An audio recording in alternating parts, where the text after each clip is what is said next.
जालना जिले में एक युवती की मध्य रात्रि को संदिग्ध परिस्थितियों में मौत हो गई। मामला जालना तहसील के वंजा उमरद गांव का है, जहां 30 वर्षीय अर्पिता रावसाहेब वाघ की रात 2 बजे मौत होने का दावा किया गया है। परिवार ने पुलिस को बिना सूचना दिए सुबह 4 बजे ही अंतिम संस्कार कर दिया।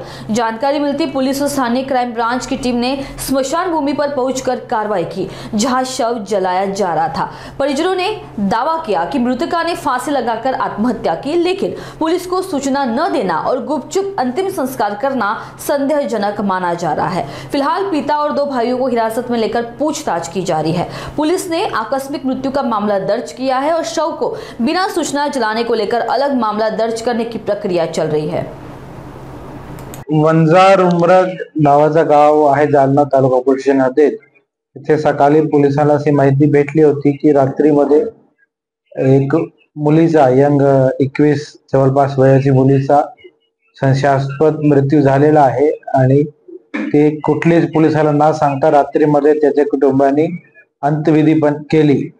अशी माहिती भेटल्यावर लगेच सकाळी तालुका जालनाची टीम आणि स्थानिक गुन्हे शाखाची टीम आणि सर्व सिनियर अधिकारी घटनास्थळी गेले, सगळा तपास केला आणि त्याच्यामध्ये आम्ही फॉरेन्सिक टीमची डॉग्सपर सगळी हेल्प घेतलेली आहे।